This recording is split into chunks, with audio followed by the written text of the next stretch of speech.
A low socioeconomic status affects both a child's academic performance and their brain structure.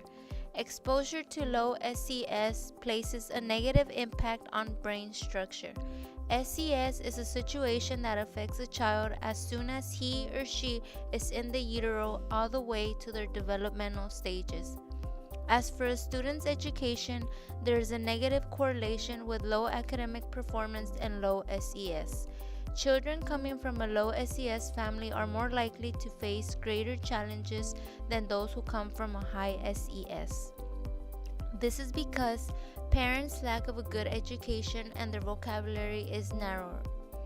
This occurs mainly in bilingual students since they lack exposure to the dominant language at an early age.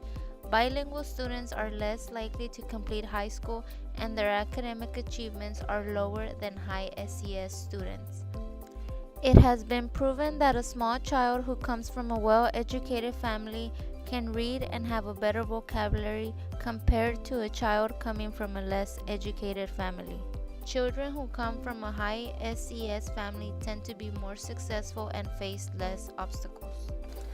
Educational outcomes are one of the key areas influenced by family incomes.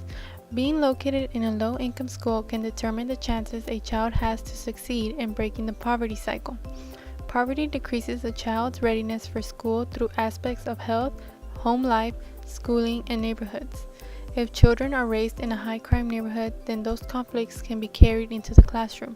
School readiness reflects a child's ability to succeed both academically and socially in a school environment. A key to making schools more effective at raising the performance of low SES students is to keep schools heterogeneous with regard to the SES of their students. Physical activity is a health relevant factor. Overweight and obesity has been increasing among children. It's rare to see children play outside with other children. Mainly all children do now is play with their tablets and video games instead of going outside and being active. This is affecting children's health as their weight increases because they are not being productive outside.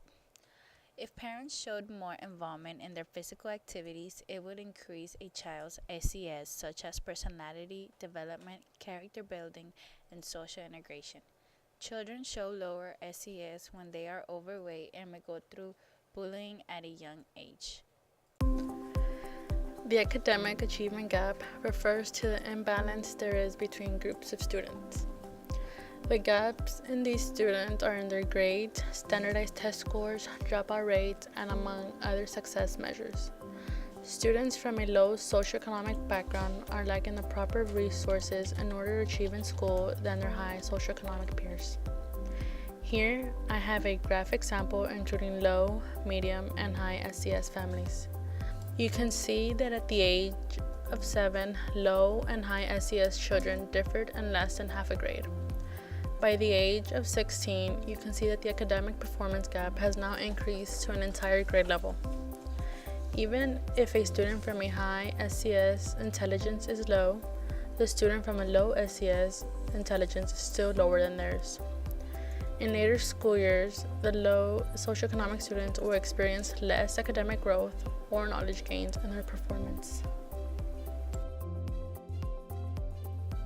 A family's socioeconomic status affects a child's quality of education. The neighborhood in which a child lives in determines the school they will attend. Children from both low and high SES backgrounds attend different schools. If poor school quality leads to lower educational attainment, then children of less privileged parents have less success than children of more privileged parents. Districts that contain higher income families tend to have more money to spend on education. Teacher quality also matters when it comes to the achievements of students. Teachers tend to improve their teaching abilities after 1 to 2 years of experience. Schools serving low SES students have more teachers with barely any experience, which causes students to be less successful academically.